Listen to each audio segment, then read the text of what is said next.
Hello बच्चों, तो ये टॉपिक है board questions. Upstream downstream questions सबने देखे होंगे क्लास 10th बोर्ड एग्जाम्स में। सेक्शन सी और सेक्शन डी 3 मार्क्स और 4 मार्क्स, टोटल 4 to 7 मार्क्स के क्वेश्चन बोर्ड क्वेश्चन से रिलेटेड होते हैं। हर साल आता है। आप चाहो तो कोई भी सैंपल पेपर, कोई भी सीबीएसई के ओल्ड ईयर्स के क्वेश्चन पेपर सब कुछ देख लो, लेकिन सब में ये सवाल तो मिलेगा ही मिलेगा। और ये कॉन्सेप्ट अगर आज आपने पूरा देख लिया, ये पहले हम पूरा डिटेल में कॉन्सेप्ट डिस्कस करेंगे, इसकी थ्योरी, किस तरीके से क्वेश्चन फ्रेम होता है, किस तरीके से हम अपस्ट्रीम और डाउनस्ट्रीम को डिफरेंशिएट करते हैं, अलग अलग करते हैं दोनों की स्पीड्स को। उसके बाद में 2 क्वेश्चंस डिस्कस करेंगे, इसी से related 2 numericals last year question paper से। उसके बाद में जाके आपको कॉन्सेप्ट क्लियर होगा। तो अगर आपको कॉन्सेप्ट क्लियर करना है, स्टार्टिंग से वीडियो देखो एंड तक, वीडियो को स्किप मत करो बच्चों। बहुत इंपॉर्टेंट टॉपिक है, बहुत ज्यादा इंपॉर्टेंट टॉपिक है। 4 से 7 नंबर इजीली मिल सकते हैं आपको बोर्ड एग्जाम में। 4 to 7 मार्क्स आपको इजीली मिल सकते हैं इस टॉपिक से। कैसे? बोर्ड क्वेश्चन में अपस्ट्रीम और डाउनस्ट्रीम वाले क्वेश्चंस बनते हैं। सबने देखा होगा, speed of boat in upstream is this, speed of boat in downstream, बहुत सारी कंडीशंस देके और एक लीनियर इक्वेशन का सवाल बनता है, और वो लीनियर इक्वेशन सॉल्व करना भी टिपिकल है। तो आज अगर हम ये पूरा वीडियो देख लेंगे ना, अगर आप लोग ये पूरा वीडियो एंड तक देख लोगे, गारंटी के साथ बोलता हूं बोर्ड एग्जाम में क्वेश्चन गलत नहीं होगा। अगर गलत हो जाए जो, तो अगर आपने पूरा वीडियो देख लिया, उसके बाद अगर आप 10 क्वेश्चन या 20 क्वेश्चन ट्राई कर लो, एक भी क्वेश्चन आपसे गलत हो जाए, कमेंट बॉक्स में भर भर के गंदे कमेंट्स लिख देना, कोई टेंशन नहीं। भर भर के कमेंट्स लिखना कि सर ने गलत पढ़ाया, सर ने गंदा पढ़ाया, लेकिन एंड तक वीडियो देख लो। एंड तक वीडियो देखने के बाद में ये 4 से 7 नंबर तुम्हारे पक्के हैं, कोई नहीं छीन सकता तुमसे। क्लियर? तो वीडियो एंड तक देखेंगे, स्किप नहीं करेंगे। स्किप करना है अभी स्किप कर दो, कोई टेंशन नहीं, लेकिन अपना टाइम वेस्ट मत करो। अपना टाइम, ये बोर्ड का जो क्रूशियल टाइम है, तुम्हारा रिवीजन का टाइम है, उसको वेस्ट मत करो। क्लियर? तो देखते हैं इस वीडियो में आगे किस तरीके से हम अपस्ट्रीम और डाउनस्ट्रीम को इजी करते हैं। बिल्कुल इजी कर देंगे, एकदम इजी। देखो, बोर्ड क्वेश्चंस में क्या होता है बच्चों, एक बोट होती है। सर नॉर्मल सी बात है, ये बोट है, ये क्या है sir? This is a boat. अब ये बोट क्या कर सकती है? देखो, पानी बह रहा है, ध्यान से देखना, पानी ये डायरेक्शन में बह रहा है बच्चों। ओके, ये डायरेक्शन है स्ट्रीम का। पानी का डायरेक्शन बोल दो, रिवर का डायरेक्शन बोल दो, या स्ट्रीम का डायरेक्शन बोल दो, वन और दी सेम थिंग, एक ही बात है। अब फंडा क्या है बच्चों? पानी इस डायरेक्शन में बह रहा है, तो इसको बोलेंगे डाउन स्ट्रीम। क्या बोलेंगे? Down stream. स्ट्रीम के साथ, स्ट्रीम के डायरेक्शन में बोलेंगे तो डाउन स्ट्रीम। अगर पानी इस डायरेक्शन में बह रहा है, रिवर का डायरेक्शन ये है, वाटर का डायरेक्शन ये है, और बोट भी इसी डायरेक्शन में जा रही है, तो हम बोलेंगे boat is going down stream. कोई टेंशन इस टॉपिक में? कोई टेंशन इस लॉजिक से? कोई प्रॉब्लम तो कमेंट बॉक्स में लिखो। ये डायरेक्शन है अगर पानी का, बोट भी अगर इसी डायरेक्शन में जा रही है, अगर से this is the direction of water, water बोल दो, स्ट्रीम बोल दो, रिवर बोल दो, बात एक ही है। ये है डायरेक्शन ऑफ वाटर। तो बोट अगर इस डायरेक्शन में जाएगी तो हम बोलेंगे डाउन स्ट्रीम। क्या बोलेंगे बच्चों? Down stream. लेकिन बोट अगर वाटर जो बह रहा है, पानी जो बह रहा है, उस डायरेक्शन के ऑपोजिट डायरेक्शन में जाएगा तो हम बोलेंगे अप स्ट्रीम। जैसे पानी तो यहां बह रहा है, राइट? पानी ऐसे बह रहा है, बोट भी इधर जा रही है, तब तो डाउन स्ट्रीम। लेकिन बोट अगर इस डायरेक्शन में आ गई तो ये डायरेक्शन को क्या बोलेंगे बच्चों? Up stream. इस डायरेक्शन में अगर बोट जाएगा तो इसको बोलेंगे डाउन स्ट्रीम। बोट अगर ऑपोजिट डायरेक्शन में जा रही है, पानी इधर बह रहा है, बोट इधर जा रही है, तो इसको बोलेंगे क्या? Up stream. यहां तक कोई टेंशन तो बोलेंगे। अब देखो बच्चों क्या होता है, समझो पानी का डायरेक्शन इधर ही है, वाटर जो है, स्ट्रीम जो है, रिवर जो है, वो इस डायरेक्शन में बह रहा है। तो बोट अगर इस डायरेक्शन में जाएगी तो आप सोचो बोट की स्पीड खुद की स्पीड से बढ़ जाएगी या घट जाएगी? सोच के देखो। अगर बोट पानी के साथ जा रही है आगे, तो बोट की समझो खुद की स्पीड है, बोट समझो उसके अंदर कोई बैठा है जो उसको चला रहा है किसी स्पीड पे, वो एक नाविक हो सकता है या एक अच्छा सा जो है कैप्टन साहब हो सकते हैं जो बोट को चला रहे हैं, राइट। अब ये जो बोट समझो बोट की स्पीड ये है, ठीक है, पानी साथ साथ बह रहा है, तो इन ऑल जो बोट की स्पीड होगी डाउन स्ट्रीम रिवर के डायरेक्शन में बढ़ जाएगी कि घट जाएगी? वो स्पीड बढ़ जाएगी, है कि नहीं? तो हम हमेशा कहेंगे speed of boat in down stream is always more than upstream. ये तो एक छोटा सा कॉन्सेप्ट हुआ कि भैया डाउनस्ट्रीम की स्पीड इन जनरल ज्यादा ही आती है हमेशा। क्यों? क्योंकि सर पानी की भी स्पीड है और बोट की भी स्पीड है, तो दोनों जुड़ जाएंगे, ऐड हो जाएंगे, तो सर स्पीड बढ़ जाएगी। लेकिन सोचो पानी इस डायरेक्शन में जा रहा है और बोट इस डायरेक्शन में जा रही है, दैट मीन्स बोट को जरा जोर ज्यादा लगाना पड़ेगा। तो बोट की जो खुद की स्पीड होगी वो कम हो जाएगी या बढ़ जाएगी? वो कम हो जाएगी। समझो पानी इधर 2 किलोमीटर पर आवर से जा रहा है, for example 2 kilometre per our से पानी जा रहा है, और स्पीड ऑफ बोट, खुद की जो बोट की स्पीड है स्टिल वाटर में, स्टिल वाटर मतलब ऐसा रुका हुआ पानी, ये पानी रुका हुआ है, बोट जा रही है ऐसे, ये समझो speed of boat in still water जो है वो 10 है, ठीक है। अब एकदम से पानी जो है वो 2 किलोमीटर पर आवर से दौड़ना शुरू हो जाए, तो स्पीड ऑफ बोट क्या होगी? 10 + 2 ऐड हो जाएगा ना उसके अंदर। पानी की स्पीड 2 किलोमीटर पर आवर है, बोट की स्पीड 10 किलोमीटर पर आवर है, तो अगर यही डायरेक्शन में जाएंगे तो कितनी हो जाएगी? 10 + 2। लेकिन अगर पानी की स्पीड 2 किलोमीटर पर आवर ये डायरेक्शन में है, पानी अब समझो रुक गया, अब बोट ये डायरेक्शन में जा रही है 10 किलोमीटर पर आवर से, ध्यान से देखना, बोट जा रही है इस डायरेक्शन में 10 किलोमीटर पर आवर से, 10 की स्पीड है बोट की, पानी अभी रुका है। अब बोट तो ये जा रही है 10 की स्पीड से, पानी एकदम इधर 2 की स्पीड से जाना शुरू हो जाएगा, तो तुम सोचो बोट की स्पीड क्या रह जाएगी? ज्यादा या कम? कम हो जाएगी। कितनी? वो 10 में से 2 को माइनस कर दो, वेरी इजी। 10 की स्पीड से इधर जा रहा है, पानी समझो उसको इधर 2 की स्पीड से खींच रहा है एक तरीके से, तो उसकी जो बोट की खुद की एग्रीगेट स्पीड है, नेट स्पीड कितनी हो जाएगी? 10 - 2 मतलब 8। तो हम कहेंगे अगर speed of boat still water में 10 किलोमीटर पर आवर है और वाटर की स्पीड 2 किलोमीटर पर आवर है, तो डाउनस्ट्रीम स्पीड कितनी हो जाएगी बोट की पानी के साथ? 10 + 2। अपस्ट्रीम स्पीड कितनी हो जाएगी बोट की पानी के साथ? 10 - 2। यही लॉजिक है, बस यही जो हमने 2 और 10 लिया है, इन्हीं को हमको x और y में एक्सप्रेस करना है और लीनियर इक्वेशन का सवाल सॉल्व करना है। कुछ नहीं है बच्चों, बिल्कुल इजी टॉपिक है, लेकिन वीडियो एंड तक देखना। कंडीशन यही है कि वीडियो एंड तक देखना है आपको। चलो, तो हम कहते हैं भैया let speed of boat in still water. Still water का मतलब क्या है? रुका हुआ पानी, है ना, जो रिवर है वो रुकी हुई है इस तरीके से, एक अज्यूम करते हैं। Late speed of boat in still water is x kilometre per our. Clear? Speed of boat in still water x kilometre per hour and speed of water, water बोल दो या स्ट्रीम बोल दो, है ना, या रिवर बोल दो, कुछ भी। Speed of stream equals to y kilometre per hour. क्या कह रहे हैं हम भाई?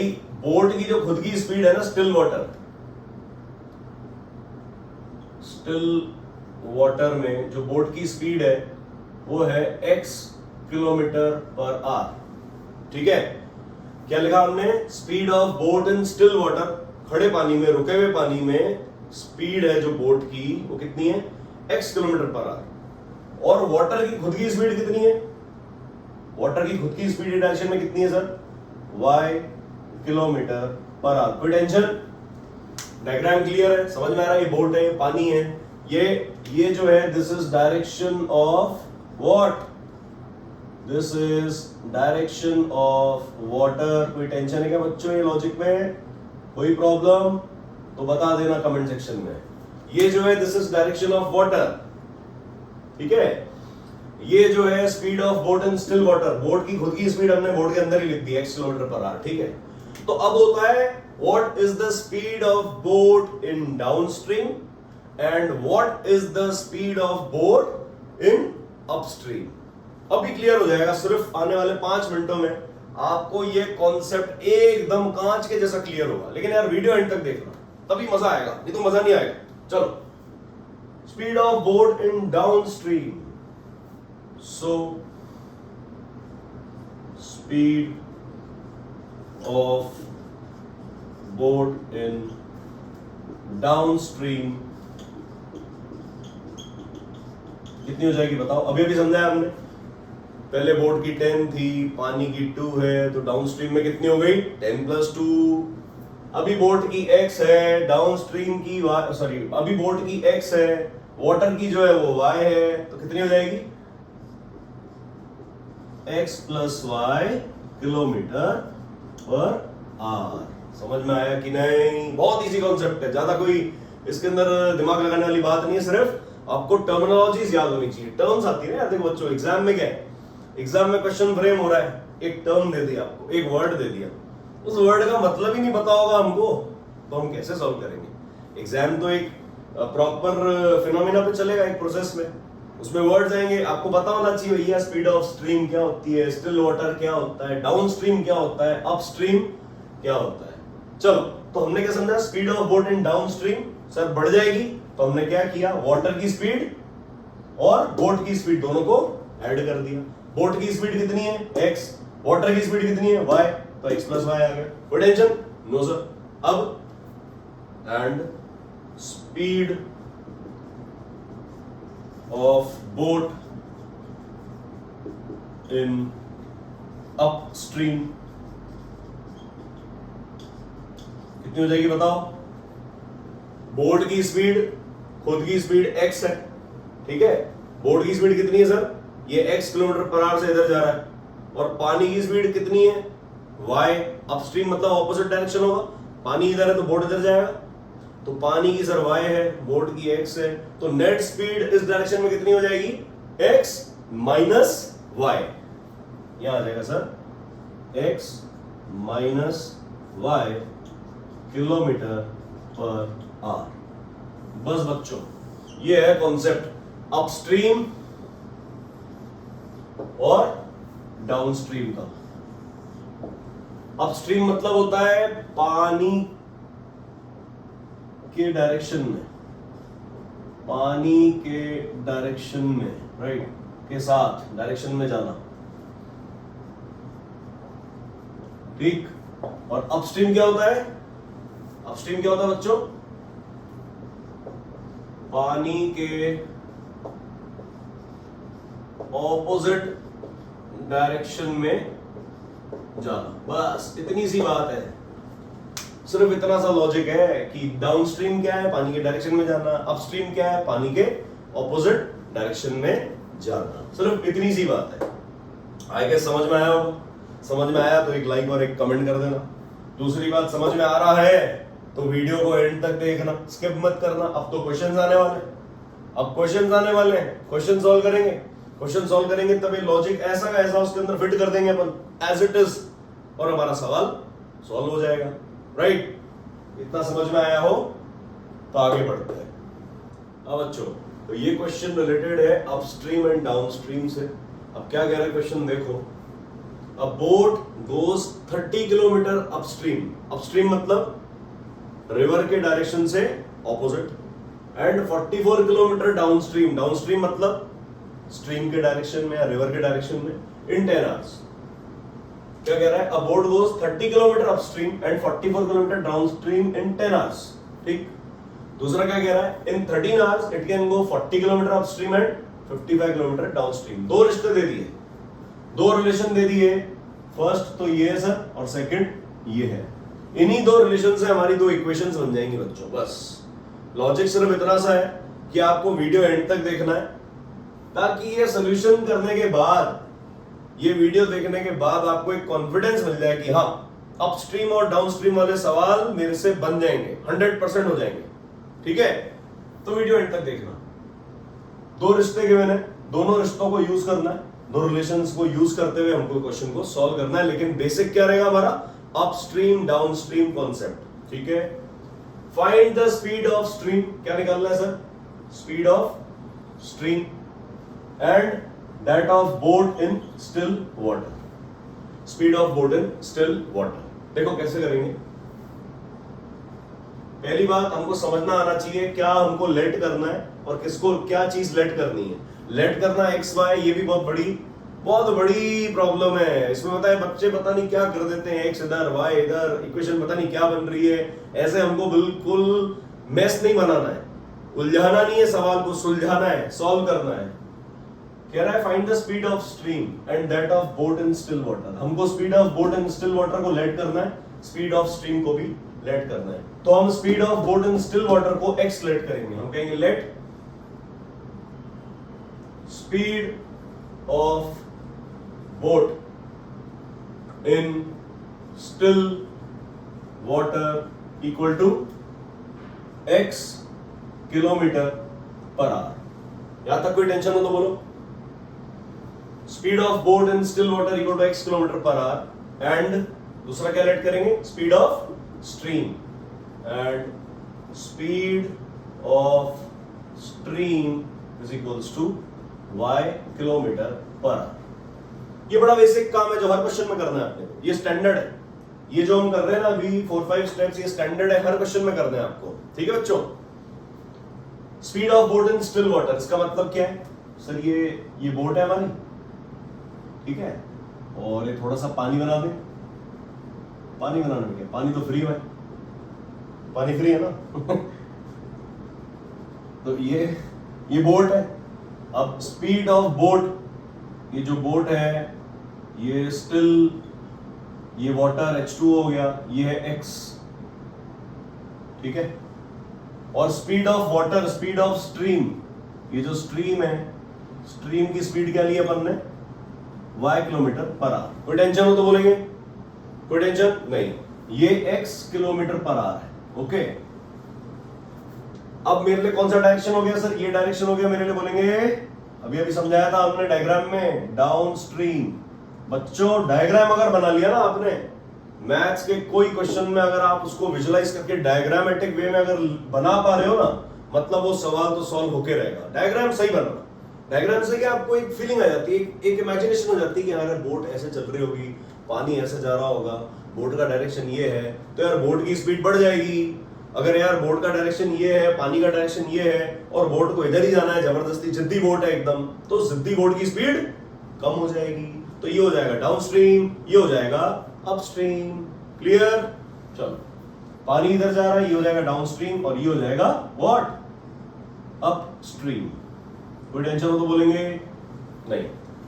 तो सब अब हम क्या कहेंगे, हमको स्पीड निकालनी है बोट की, कहां पर, डाउन स्ट्रीम और अपस्ट्रीम में। तो हम कह देंगे सो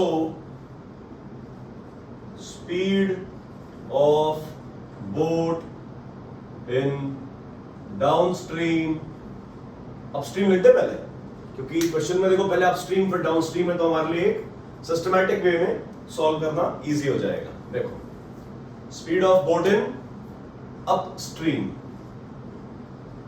अपस्ट्रीम कितनी होगी बोलो, अभी बताया था। अगर पानी का डायरेक्शन ये है, बोट इधर जा रही है अपस्ट्रीम, तो स्पीड कम हो जाएगी। तो बोट की खुद की स्पीड में से वाटर की स्पीड को माइनस करेंगे कि नहीं करेंगे, yes sir.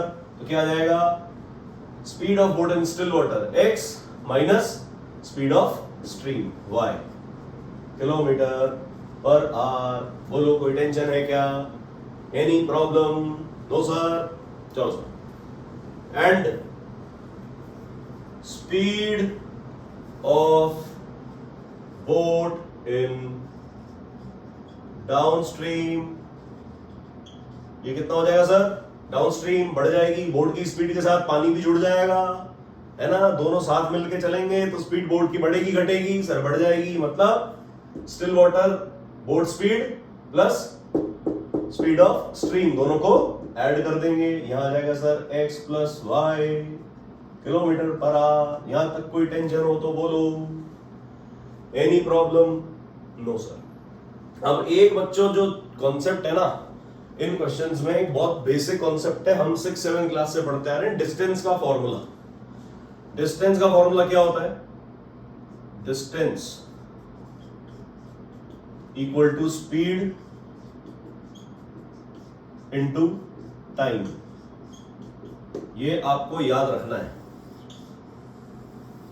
Distance equal to speed into time, ऐसे नहीं speed equal to distance upon distance into time, time equal to distance into speed, पता नहीं क्या क्या कर देते हैं बच्चे यार।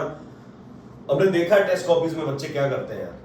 तो यार आपको याद कैसे रखना है वो भी अभी मैं समझाऊंगा आपको, वो भी अभी मैं समझा दूंगा आपको, बिल्कुल क्लियर हो जाएगा ये याद कैसे रखना है। जिंदगी भर नहीं भूलोगे, अभी जो मैं ट्रिक बताने वाला हूं ना जीवन भर नहीं भूलोगे आप कि distance equal to speed into time कैसे होता है सर। हाउ, सीधा सा फंडा है। डिस्टेंस की स्पेलिंग क्या है बच्चों? DISTANCE,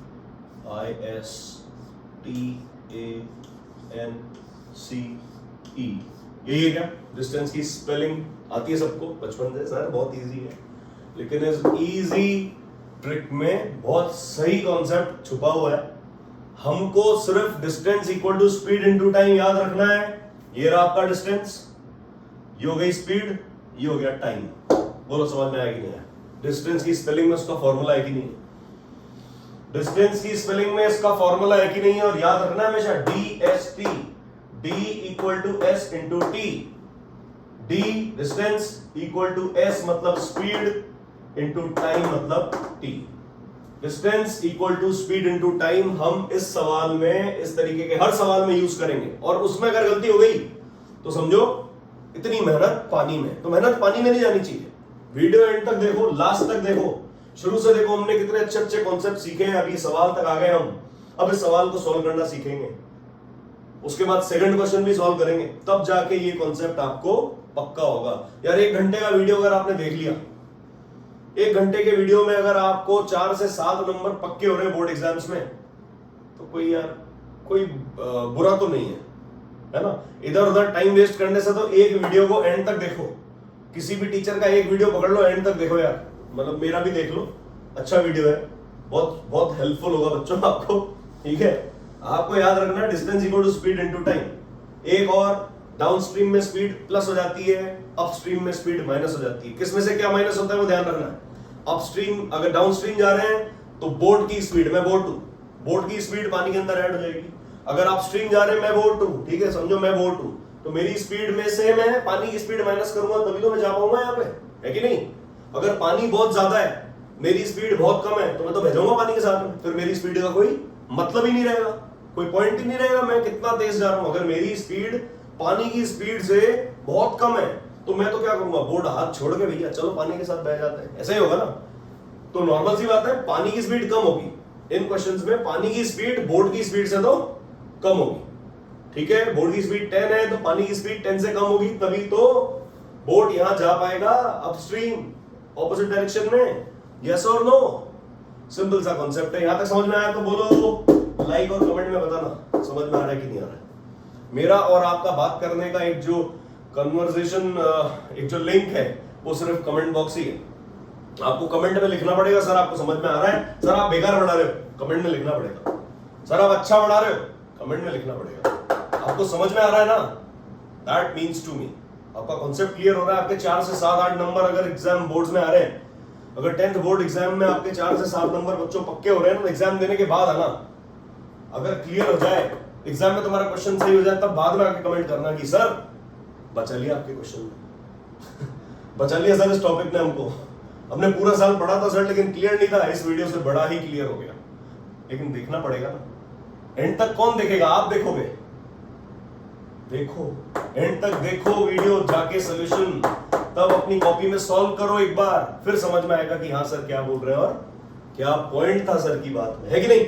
तो यहां तक समझ में आया, आगे बढ़े, इसको सॉल्व करते हैं। Speed of boat in still water मिल गई मेरे को x, speed of stream y, तो अपस्ट्रीम स्पीड आ गई x minus y, downstream speed आ गई x प्लस y।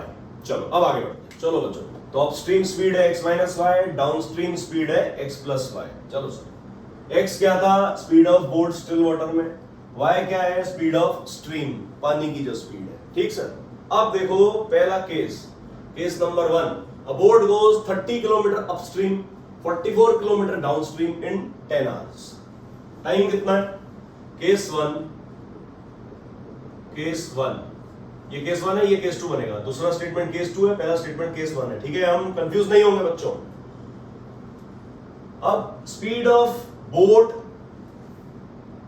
अपस्ट्रीम में पता है, स्पीड ऑफ बोट डाउनस्ट्रीम में पता है। सॉल्व कैसे करेंगे देखेंगे। इन 10 आवर्स डिस्टेंस, अपस्ट्रीम का डिस्टेंस और डाउनस्ट्रीम का डिस्टेंस कितना दे रखा है। अपस्ट्रीम का है 30 किलोमीटर, डाउनस्ट्रीम का है 44 किलोमीटर। ठीक है, तो हम यहां लिख देते हैं भैया, ये हो गया अपस्ट्रीम, यहां लिख देते हैं डाउनस्ट्रीम। सिस्टमैटिक वे में करेंगे बच्चों, हर सवाल आपको ऐसे ही करना है, ये आपका एक तरीके से ब्लूप्रिंट है। आपको इसी तरीके से स्टेप्स फॉलो करते करते हर क्वेश्चन करना है और आंसर तो 100 नहीं 200% आएगा यार, टेंशन मत लो, मैं हूं ना, टेंशन मत लो। अपस्ट्रीम डिस्टेंस कितना है, डिस्टेंस गोइंग अपस्ट्रीम कितना है 30 किलोमीटर,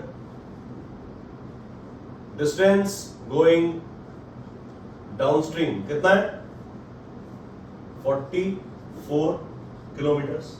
क्लियर। टाइम कितना लग रहा है, इन दोनों को कवर करने में टाइम लग रहा है सर 10 आवर्स। तो हम डिस्टेंस का फॉर्मूला क्या होता है, स्पीड इनटू टाइम।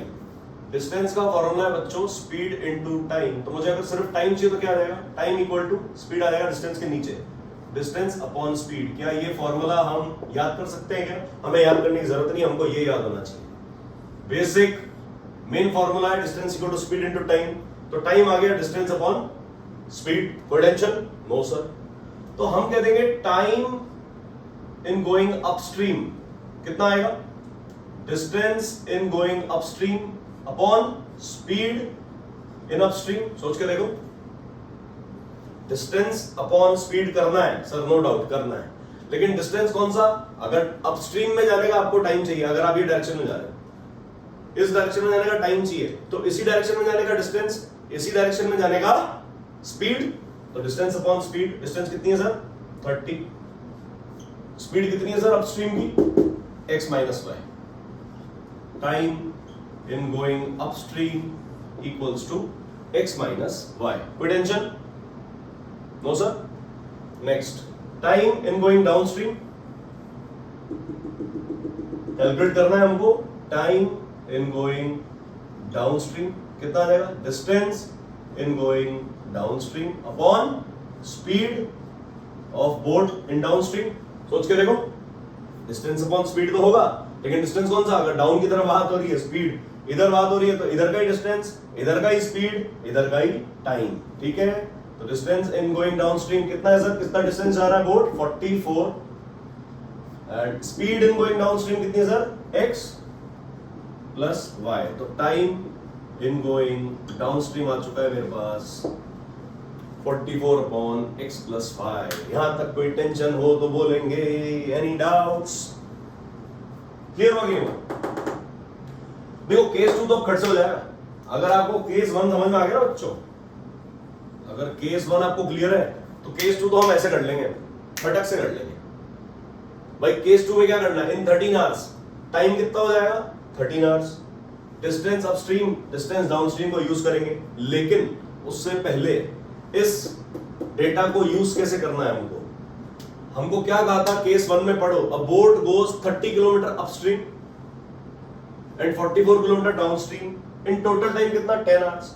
तो हमने दोनों का अलग अलग टाइम कैलकुलेट किया, क्या अपस्ट्रीम का टाइम अलग कर लिया, डाउनस्ट्रीम का टाइम अलग कर लिया। अब दोनों टाइम्स को अगर मैं ऐड कर लूंगा तो टोटल टाइम आ जाएगा क्या, और टोटल टाइम कितना बच्चों 10 आवर्स है क्या, टोटल टाइम कितना है 10 आवर्स, यस और नो, स्माइल प्लीज। हम क्या कहेंगे, so time going in upstream plus time going in downstream equals to given कितना है सर 10 आवर्स।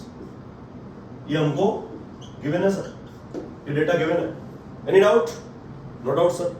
सो ये डेटा को हम यहां पे यूज करेंगे, ये दोनों डेटा। टाइम गोइंग अपस्ट्रीम कितना है sir 30 upon x minus y, plus time going downstream कितना है sir 44 upon x plus y. ये किसके इक्वल आ गया सर 10 के। तो क्या मुझे यहां से मेरा इक्वेशन नंबर 1 मिल गया क्या, ध्यान से देखेंगे, क्या मुझे इक्वेशन नंबर 1 मिल गया क्या। सिमिलरली हमें इक्वेशन नंबर 2 फाइंड आउट करनी है। इक्वेशन नंबर 2 कैसे फाइंड आउट करेंगे बताओ। इस टाइम को 13, टोटल टाइम 13 आवर्स आ जाएगा यहाँ पे 10 की जगह, सोचो, ठीक है।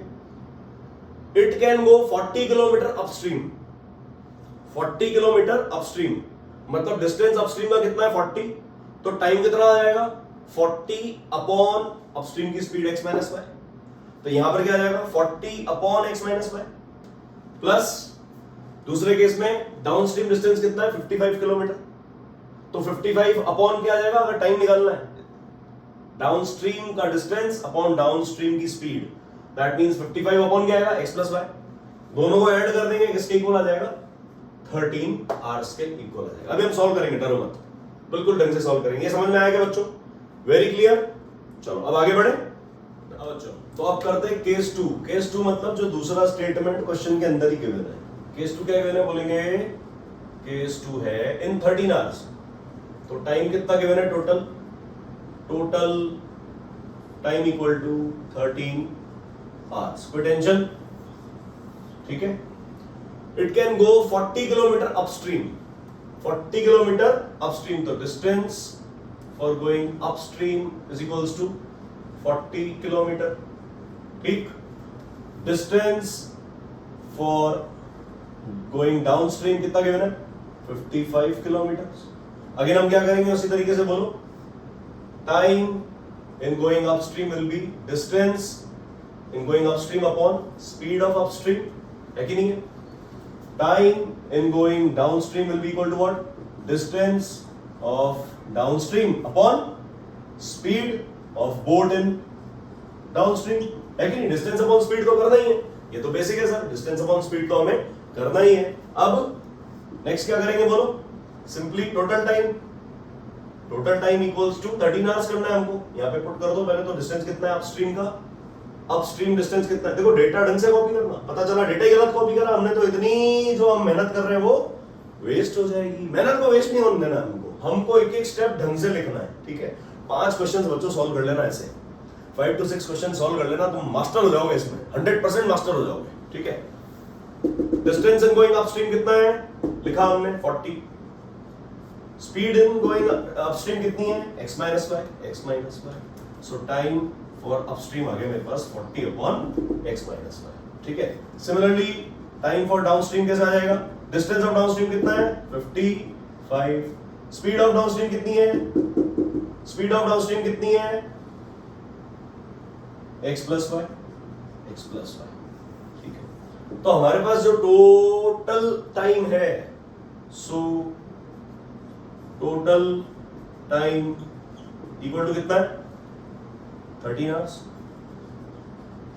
तो इन दोनों टाइम को हम ऐड कर देंगे, time in going upstream plus time in going downstream, that means 40 upon x minus y plus 55 upon x plus y equals to what, 55 upon x plus y equals to total time 13 hours। ये हो गई मेरे पास equation number 2। Equation number 1 क्या आई थी, याद है क्या आपको, इक्वेशन नंबर 1 क्या था 30 upon x minus y plus 44 upon x plus y equal to 10, यही था। दोनों इक्वेशंस को बच्चों यूज करना है हमें, ठीक है। अब आता है लीनियर इक्वेशंस का पार्ट। यहां तक था अपस्ट्रीम डाउनस्ट्रीम कॉन्सेप्ट, जो मेरे हिसाब से आपको समझ में आया होगा। अब इसको सॉल्व करने के लिए लीनियर इक्वेशंस इन 2 वेरिएबल्स को यूज करना होगा, ठीक है बच्चों। लीनियर इक्वेशन इन 2 वेरिएबल का भी बहुत अच्छा कॉन्सेप्ट यूज हो रहा है इसके अंदर। वीडियो एंड तक देखोगे तब जाके सॉल्यूशन क्लियर होगा। एक टॉपिक है लेकिन कितना लेंथी है, आप समझो टॉपिक को डिटेल में पढ़ने के लिए आपको टाइम इन्वेस्ट करना पड़ता है। टाइम इन्वेस्ट कैसे करोगे आप, ये वीडियो को एंड तक देख के, उसका रिजल्ट क्या मिलेगा आपको, नंबर मिलेंगे 100%। जो 5 नंबर 7 नंबर के क्वेश्चंस आ रहे हैं एग्जाम में वो नंबर पक्के हैं गारंटी के साथ, लेकिन वीडियो एंड तक देखो। चलो तो अब ये दोनों इक्वेशंस को यूज करके हम आगे सॉल्यूशन की तरफ बढ़ते हैं। चलो बच्चों, अब ये दोनों इक्वेशंस हमने लिख दी थी यहाँ पर, हमारी जो इक्वेशंस थी 30 upon x minus y plus 44 upon x plus y equal to 10, 40 upon x minus y plus 55 upon x plus y equal to 13। अब क्या करना है सर, अब हमें लीनियर इक्वेशंस का पार्ट सॉल्व करना है। हम कह सकते हैं लेट देखो ये 30 के बाद लिखा हुआ है 1 upon x minus y, ध्यान से देखो, ये 30 अपॉन एक्स माइनस वाई है ना, 30 अपॉन एक्स माइनस वाई, इसको मैं लिख सकता हूँ 30 into 1 upon x minus y. तो अगर मैंने 1 अपॉन एक्स माइनस वाई को a लेट कर दिया तो मेरी ये इक्वेशन सिंपली 30a नहीं बन जाएगी। सिमिलरली अगर मैं 1 अपॉन एक्स प्लस वाई, जैसे ये 44 अपॉन एक्स प्लस वाई है, 44 अपॉन एक्स प्लस वाई, तो ये क्या लिखा है 44 into 1 upon x plus y तो लिखा है। सोच के देखो, ये 1 अपॉन एक्स प्लस वाई को अगर मैंने b लेट कर दिया तो मेरी इक्वेशन ये क्या बन जाएगी 44b, राइट। समझ में आया? 30 इस कॉम्प्लिकेटेड फ्रैक्शन को हमने 30a में कैसे कन्वर्ट किया, 1 अपॉन एक्स माइनस वाई को a लेट करके, 1 अपॉन एक्स प्लस वाई को b लेट करके। सो हम यहाँ कह रहे हैं sir let 1 upon x minus y equals to a and 1 upon x plus y equal to b। यहां तक कोई डाउट है तो बोलो, एनी प्रॉब्लम? सो हमारी जो दोनों इक्वेशंस हैं वो क्या बन जाएंगी, ये बन जाएगा 30a, ये बन जाएगा 44b। 30a plus 44b equal to 10, equation number 1। दूसरा इक्वेशन नंबर 2 कैसे बन जाएगी बोलो, 1 अपॉन एक्स माइनस वाई को a मानेंगे तो ये बन जाएगा 40a plus 55b equal to 13, equation number 2। सवाल खत्म है यहाँ पे, अगर आपको ये समझ में आ गया तो। कैसे किया समझ में आया? जैसे 30, अब ये इसको अलग कर दिया ना यार, कुल मिला के यहां पर इसको अलग कर दिया समझो, है ना। तो इसकी जगह मैंने ये 1 अपॉन दिस, इसकी जगह a लिख दिया तो 30a आ गया। 44 इंटू 1 अपॉन दिस है तो मैंने यहाँ पर 44b लिख दिया, वेरी इजी। अब क्या करेंगे सर, इन दोनों इक्वेशंस को सॉल्व करना है। सॉल्व कैसे करेंगे? बाय इक्वेटिंग दी कोएफिशिएंट्स मेथड। कोएफिशिएंट्स कौन है सर? a का कोएफिशिएंट क्या है 30, इधर a का कोएफिशिएंट क्या है 40, तो हम इन दोनों को इक्वल बना देंगे 30 और 40 को। 30 और 40 को इक्वल कैसे बनाएंगे? 30 और 40 का एलसीएम लेके। 30 और 40 का एलसीएम होता है 120, ये सबको आता होगा। 30 और 40 का एलसीएम लेंगे, जैसे 3 से कर दिया ये 10 आ गया, ये 40 हो गया समझो, 4 से कर दिया ये 10, ये 10, 10 से अलग से कर दिया तो 1, तो ये हो गया 3 4 12, 12 10 120। तो हम फर्स्ट इक्वेशन को किससे मल्टीप्लाई कर देंगे? Multiplying equation 1 by 4 and multiplying equation 2 by, सोचो 40 को 120 बनाना है 3, वेरी इजी। 3 को 4 से करेंगे तो 12 आएगा, 4 को 3 से करेंगे 12 आएगा, 0 का 0, ऐसे समझ लो। चलो, सो नेक्स्ट इक्वेशन क्या आ गया? 4 into 3 120a plus 44 into 4 176b equal to 4 into 10 40, 3 into 40 120a plus 3 into 55, 3 into 55 कितना बनेगा 165b इक्वल टू 13 3 39। कोई टेंशन हो तो बोलेंगे एनी प्रॉब्लम? No sir. कोई टेंशन? No sir. चलो सर, अब क्या करेंगे, इसको माइनस कर देंगे, माइनस माइनस माइनस। ये बेसिक लीनियर इक्वेशन को सॉल्व करना सीख रहे हैं हम, ठीक है। ये माइनस, तो सर ये कैंसिल हो गया। 176 में से 165 क्या कितना है बच्चों बोलेंगे? 176 में से 165 जाएगा तो माइनस करो, कितना आ गया सर? 5 और 6 11, तो 11b इक्वल टू 40 माइनस 39 1। कोई टेंशन यहां तक? Any problem? No sir. So हम क्या करेंगे, b की वैल्यू कितनी आ गई 1 अपॉन 11। यहां तक कोई डाउट तो बोलेंगे बच्चों? b की वैल्यू आ गई 1 अपॉन 11, b की वैल्यू 1 अपॉन 11 इसमें पुट करेंगे तो a मिल जाएगा। सो पहली इक्वेशन है 30a plus 44b equal to 10। क्या लिखेंगे बोलो?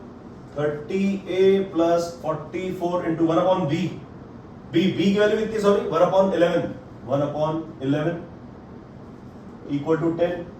तो ये आ गया 30a प्लस 11 1 जा 11 4 जा, ये आ गया 4 इक्वल टू 10। ये आ गया 30a इक्वल टू 10 माइनस 4 6, तो a की वैल्यू आ गई 6 अपॉन 30, 6 1 जा 6 5 जा, तो a की वैल्यू कितनी मिल गई बच्चों 1 upon 5।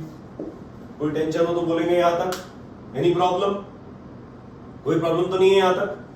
Very easy. Next step क्या करना है हमको? अब नेक्स्ट स्टेप क्या करना है सोचो। a और b की वैल्यू मिल गई, a और b की वैल्यू यहां पर पुट करेंगे तो हमें x और y मिल जाएगा। a आ चुका है हमारे पास, कितना आया a सर? a की वैल्यू आ चुकी है मेरे पास 1 अपॉन 5 और b की वैल्यू कितनी आ गई सर 1 अपॉन 11। कोई टेंशन है तो बोलो बच्चों? यहां तक कोई भी प्रॉब्लम है तो आप बोल सकते हैं, नो प्रॉब्लम। a की वैल्यू 1/5, b की वैल्यू 1/11, ठीक। अब इसको हम पुट कर देंगे इन दोनों इक्वेशंस में, तो हमें x और y मिल जाएगा।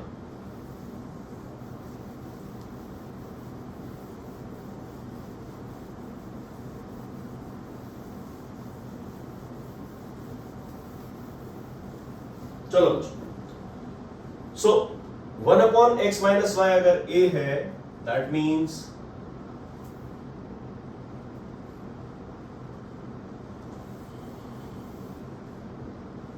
One upon x minus y को आपने a लिया था, 1/x + y को आपने b लिया था, ये लिया था, तो x माइनस वाई कितना आ जाएगा, वो 1/a आ जाएगा। x माइनस वाई इधर a नीचे, तो x माइनस वाई 1/a आ गया।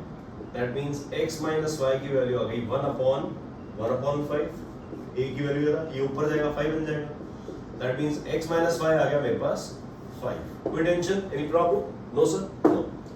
सिमिलरली यहां हम सॉल्व करेंगे तो x + y कितना आ जाएगा, 1/b। तो x + y कितना आ गया सर, 1/b की वैल्यू कितनी है, 1/11, 1/11।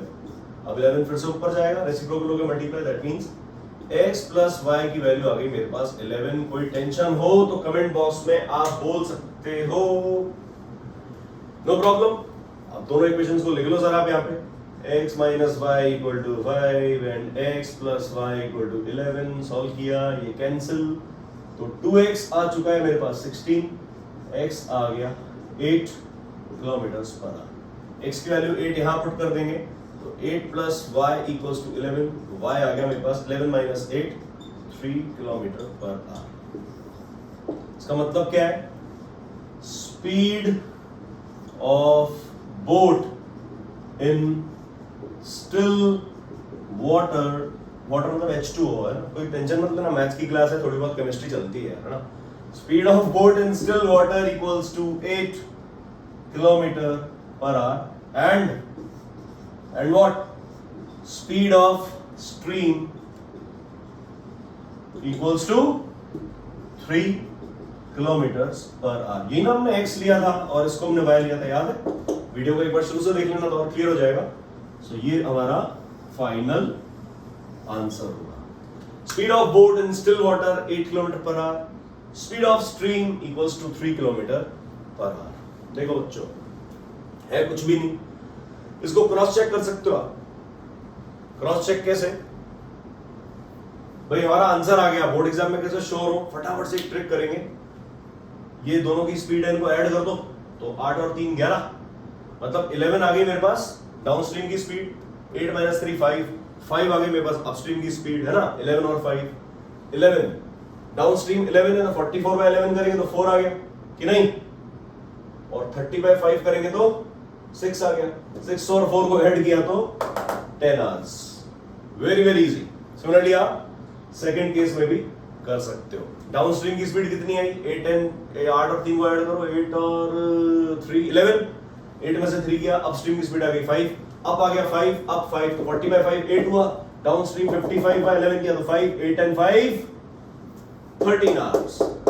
So this is how we study on my channel, आपका अपना चैनल। देखो बच्चों, वीडियो बनाने से कुछ नहीं होता, ये वीडियो मैंने बना दिया, आपने देख लिया, हो गया। लेकिन इस वीडियो से अगर 100 बच्चों को भी फायदा हो ना, अगर सिर्फ इतने बड़े हिंदुस्तान में सीबीएसई 10th एग्जाम के लाखों बच्चे अपीयर करते हैं, सीबीएसई 10th बोर्ड्स में लाखों बच्चे अपीयर करते हैं, अगर सिर्फ 100 बच्चों को भी इससे फायदा हुआ ना, और 100 बच्चों ने भी कमेंट कर दिया कि यस सर, आपके वीडियो से हमें 4 या 7 नंबर या जो भी 5 नंबर का सवाल है वो 100% हमको सही गया, हमारा हमको मार्क्स मिलेंगे, अगर ऐसा 100 बच्चों ने भी कह दिया ना, that will be a blessing for me really. आपको चाहिए आप हमारे वीडियो एंड तक देखो। इतने बड़े बड़े वीडियोस हम किस लिए बना रहे हैं, आपके वॉच आवर्स के लिए नहीं, नो, हमें चाहिए सिर्फ आप बच्चों का कॉन्फिडेंस बूस्ट करना। ये कॉन्फिडेंस आपका अगर बूस्ट हो गया ना, दैट मींस आपके सर सक्सेसफुल है, कोई दिक्कत नहीं। व्यूज और ये सब कुछ आते रहेंगे, मुझे कोई टेंशन नहीं है, नो प्रॉब्लम एनी मोर। 1% की भी कोई प्रॉब्लम नहीं है बच्चों। पॉइंट सिर्फ इतना सा है कि आप वीडियो एंड तक देखो, आपको समझ में आना चाहिए हमने किस तरीके से अपस्ट्रीम डाउनस्ट्रीम टॉपिक स्टार्ट किया, किस तरीके से ये क्वेश्चन सॉल्व किया और किस तरीके से हम एंड तक आंसर तक पहुंचे। यहां तक समझ में आया? अब फटाफट से बढ़ते हैं, हम एक और क्वेश्चन करते हैं ताकि हमारा थोड़ा सा जो कॉन्सेप्ट है वो ब्रश अप हो जाए। ठीक है, थोड़ा सा अलग क्वेश्चन होगा, इसमें एक्स और वाई नहीं लेट करेंगे, सिर्फ एक्स लेट करेंगे। देखो आप कैसे करते हैं। ये समझ में आया क्या? समझ में आया तो एक लाइक और कमेंट तो बनता है सबके लिए। ठीक है, आगे बढ़ते हैं। क्वेश्चन क्या है? A motor boat whose speed is 18 kilometre per hour in still water. मतलब speed of boat in still water given है, पानी नहीं घूम रहा है, बोट की स्पीड स्टिल वाटर में गिवन है, जिसको हम एक्स लेट करते थे ना वो गिवन है। चलो सर, एक तो बात clear. Takes 1 hour more to go 24 kilometre upstream then to return downstream to the same point. बात क्लियर? भाई अगर अपस्ट्रीम जा रहे हो आप तो उसमें डाउनस्ट्रीम से तो ज्यादा टाइम लगेगा। अगर पानी का डायरेक्शन ये है, रिवर का डायरेक्शन भी यही है, और आपको अगर ऊपर जाना है वापस रिवर्स डायरेक्शन में जाना है तो टाइम ज्यादा लगेगा कम लगेगा सेम डिस्टेंस के लिए? बताओ।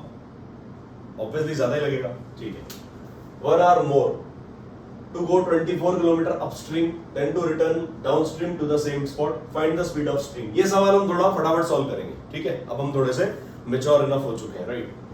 तो क्या करें अपन? Find the speed of stream. हम कहेंगे भैया let speed of stream equal to x kilometre per hour. कोई tension? No sir. Motor boat whose speed is 18 kilometre per hour in still water.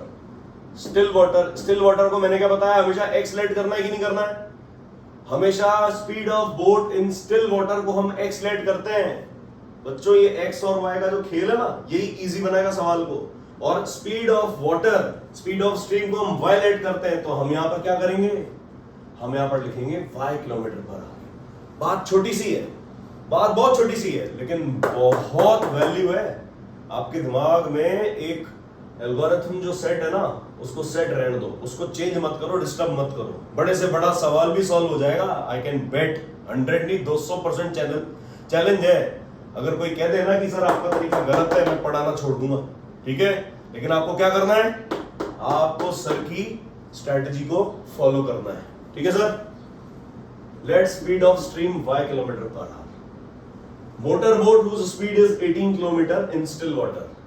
तो हम कह देंगे भैया speed of boat in still water कितनी गिवन है? 18 kilometre per our, है कि नहीं है? स्टिल वाटर में इतनी है, स्ट्रीम की इतनी है, तो डाउन स्ट्रीम में स्पीड कितनी हो जाएगी? 18 प्लस वाई। अपस्ट्रीम में कितनी हो जाएगी? 18 माइनस वाई। ऐसे नहीं वाई माइनस 18 कर दो। अपस्ट्रीम में बोट में से ही हमेशा रिवर की स्पीड जो होगी माइनस होगी, बोट की स्पीड में से ही रिवर की स्पीड माइनस होगी। ये बात समझ में आ रही है क्या? आ रही है। हम कह देंगे so speed of boat in upstream, upstream कितनी हो जाएगी? 18 minus y kilometre per hour, होगी कि नहीं होगी? And speed of boat in downstream कितनी होगी? डाउनस्ट्रीम मतलब ऐड हो जाएगा 18 plus y kilometre per hour. कोई टेंशन? अब क्या करेंगे? टाइम का रिश्ता गिवन है, उस रिश्ते को यूज कर लेंगे। सर एक्स और वाई दोनों आते थे, इसमें जब पूछी एक चीज रहा है तो मैं एक्स क्यों लेके आऊंगा भाई?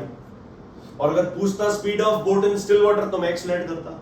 स्पीड ऑफ स्ट्रीम पूछ रहा है तो मैंने वाई लेट कर दिया। मेरा एल्गोरिथम सेट है, मेरा प्रोसेस सेम है, मेरा फिनोमिना सेम है, मेरा सॉल्यूशन हमेशा कांस्टेंट वे में आगे बढ़ेगा, तो मैं गलत कभी हो ही नहीं सकता। मेरा आंसर हमेशा सही आएगा। आएगा कि नहीं आएगा? Yes sir. चलो सर, अब takes 1 hour more to go 24 kilometre upstream. अच्छा भैया डिस्टेंस कितना गिवन है? 24 kilometre. So time going upstream equal to distance in going upstream upon the speed in going upstream. That means equals to distance कितना है sir? 24 upon speed in upstream कितनी है? 18 minus y. Clear? Time in going downstream कितना है sir? बोलो बोलो बोलो। Time in going downstream, distance in going downstream upon speed in going downstream. That means distance कितना है सर? 24 किलोमीटर ही जाना है, 24 किलोमीटर ही आना है, तो 24 ही तो है। 24 upon speed in going downstream कितनी निकाली हमने? 18 प्लस y। कोई दिक्कत है क्या? ये y है, टेंशन नहीं लो, ये y है सर, ठीक है। ये इक्वेशन नंबर 1, इक्वेशन नंबर 2। अब एक रिश्ता गिवन है मेरे को, रिश्ता क्या गिवन है यहाँ पे देख लेते हैं, जल्दी बताओ। रिश्ता गिवन है the boat takes 1 hour more to go upstream. Time in going upstream and time in going downstream में एक रिलेशन गिवन है। वो रिलेशन क्या है? हमको टाइम में रिश्ता गिवन है, time in going upstream equal to time in going downstream. क्या कह रहा है? It takes 1 hour more to go 24 kilometre upstream, यही बोल रहा है। दैट मींस 24 किलोमीटर ट्रैवल करने के लिए डाउनस्ट्रीम में मुझे टाइम 1 घंटा कम लग रहा है, अपस्ट्रीम में टाइम 1 घंटा ज्यादा लग रहा है। तो जो कम है डाउनस्ट्रीम, उसमें अगर मैंने 1 ऐड कर दिया तो क्या अपस्ट्रीम टाइम के इक्वल आ जाएगा क्या? Yes sir. तो हम कह देंगे time in upstream equals to time in downstream plus 1। बस ये इक्वेशन फ्रेम करना आना चाहिए आपको। क्लियर? डाउनस्ट्रीम का टाइम में अगर 1 घंटा ऐड कर देंगे तो अपस्ट्रीम का टाइम आ जाएगा। बस जो कम चीज होती है उसी में कुछ ऐड करते हैं तो बड़ी चीज के इक्वल होता है। Clear? So time in going upstream कितना है sir? It implies 24 upon 18 minus y equals to 24 upon 18 plus y plus 1। यहां तक कोई टेंशन, कोई डाउट? No sir. सॉल्व करते हैं इसको। देखो ये आ गया 24 upon 18 minus y equal to, LCM कितना आ गया बच्चों? 18 प्लस y। ऊपर क्या लिख देंगे? 24 प्लस 18 प्लस y को ऊपर मल्टीप्लाई कर देंगे 1 से, तो 18 plus y as it is. That means ये आ गया 24 upon 18 minus y equals to 24 and 18 42 plus y upon 18 plus y। Cross multiply कर देंगे, ठीक है। ये आ गया sir 24 into 18 plus y equals to 18 minus y into 42 plus y। कोई tension? No sir. Bracket open. समझे क्या किया हमने? इसको यहां मल्टीप्लाई कर दिया, इसको यहां मल्टीप्लाई कर दिया, क्रॉस मल्टीप्लाई। इक्वेशन सॉल्व ऐसे ही होगी। So 24 into 18 plus y equals to 18 minus y into 42 plus y। ये पूरा ब्रैकेट पूरे ब्रैकेट से मल्टीप्लाई होगा। ये पूरा 24, ये पूरा 18 प्लस y से मल्टीप्लाई होगा। सो सर ब्रैकेट ओपन करें, 24 इंटू 18, 18 4 सा होता है सर 72, 18 2 सा 36, 36 और 7 कितना हो गया? 43, 432 plus 24y equal to 18 into 42, 18 2 सा 36, 18 4 सा 72 एंड 3 756। 18y माइनस y को दोनों से करेंगे, माइनस 42y 2y और माइनस y स्क्वायर। यहां तक कोई टेंशन तो बोलेंगे? सिंपली ब्रैकेट ओपन किया बच्चों, और कोई रॉकेट साइंस नहीं लगाई इसके अंदर, ठीक है। इसको इससे किया, इसको इससे किया, ठीक है सर। सो नेक्स्ट स्टेप हम यहां लिख देते हैं। नेक्स्ट स्टेप क्या आएगा बोलेंगे? 432 plus 24y plus 24y equal to ये 756 एज इट इज 756, ये 18y और 42y कितना आ जाएगा? Minus 24y minus y square. कोई टेंशन? यहां तक कोई टेंशन तो बोलेंगे? No sir. क्यों? क्योंकि सर 756 ऐसा कैसा लिख दिया? 18y माइनस 42y माइनस हो जाएगा, और 42 में से 18 गया तो कितना बचेगा? 24। कोई प्रॉब्लम? No sir. अब क्या करें सर? सबको इधर ले आते हैं, y स्क्वायर पॉजिटिव हो जाएगा, ठीक है। ये आ जाएगा सर माइनस y स्क्वायर बन जाएगा प्लस y स्क्वायर, ये बन जाएगा प्लस 24y, ये बन जाएगा माइनस 756, और ये as it is plus 432 minus 24y equals to 0। कोई tension? Sorry 432 plus 24y equals 0, ये एज इट इज लिखा है। क्लियर? सो आ गया मेरे पास ये y square 24y plus 24y, ये हो गया 48y, 756 और 432 सब्ट्रैक्ट करना पड़ेगा। 756 में से 432 गया, ये हो गया 4, 5 में से 3 गया 2, 7 में से 4 गया 3, ये आ गया 324। माइनस है प्लस या माइनस, माइनस 324 इक्वल टू 0।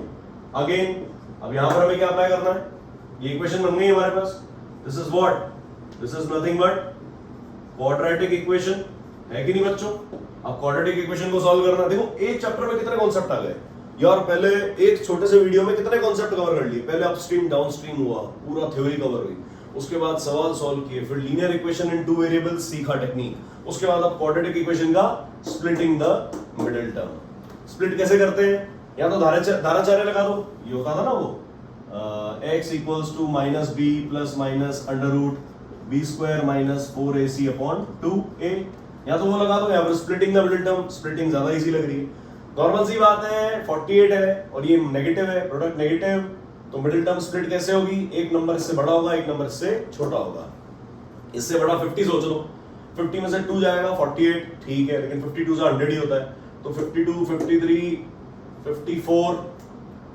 53 में से अगर हम माइनस करेंगे 5 को तो 15 आ जाएगा, नहीं यहाँ पे हमको 324 चाहिए, 4 चाहिए, 4, मतलब हम इतने मैच्योर इनफ हो गए हैं, मैं आप एक्सपेक्ट करता हूँ कि आपको ये आता होगा, नहीं आता होगा तो स्प्लिटिंग द मिडिल टर्म का हमारा वीडियो देखो, आपको सब कुछ क्लियर हो जाएगा। इसको हम कर सकते हैं 48 से बड़ा से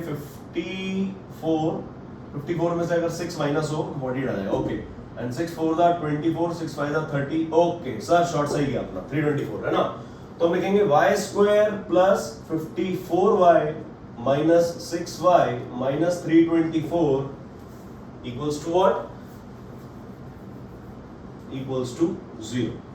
वेरी इजी, इन दो को एक साथ क्लब करेंगे, इन दो को एक साथ क्लब करेंगे, सो y कॉमन आ गया sir, y plus 54 minus 6 common आ गया, y ये माइनस बन जाएगा plus 6 5 30, 6 4 20, yes sir, these brackets must be same, अगर ये सेम आ गए मतलब हम एकदम सही जा रहे हैं। चलो सर, ये आ गया y plus 54 into y minus 6 equal to 0, either this equal to 0, either y plus 54 equal to 0 और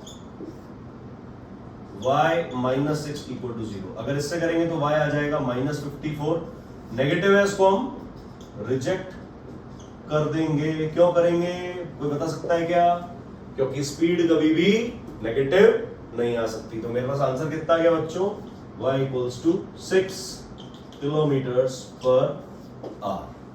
तो मेरा आंसर आ गया सर 6 किलोमीटर्स पर आवर जो है that is the speed of stream. अब देखो हमने कितना इजीली सॉल्व किया है, समझ में आया बच्चों? अगर समझ में आया थोड़ा सा तो एक लाइक और एक कमेंट कर दो, दैट विल बी इनफ, बहुत होगा मेरे लिए। लेकिन उससे भी ज्यादा जरूरी है आपका कॉन्सेप्ट क्लियर होना। समझ में आया? मैं ये एक्सपेक्ट करूंगा आपसे कि इतना समझ में आने के बाद, इतना सॉल्यूशन देखने के बाद, इतना अपना टाइम स्पेयर करने के लिए, उसके बाद आपको बोर्ड एग्जाम्स में इस सवाल में तकलीफ नहीं आनी चाहिए। अभी एक बार आपने वीडियो देखा, कोई डाउट है, दोनों सवाल को 3-3 बार सॉल्व कर लो। उठाओ कोई भी बुक अपनी, एनसीईआरटी ले लो, कोई भी आप रिफ्रेशर बुक ले लो, XYZ किसी के भी कैसे भी क्वेश्चन हो इससे रिलेटेड, ट्राई करके देखो। अगर सॉल्व हो जाए, आंसर आ जाए तो कमेंट सेक्शन में लिख देना सर कि मुझे कॉन्सेप्ट समझ में आ गया। क्लियर? आई गेस सबको अच्छा लगा होगा ये वीडियो। Thank you guys.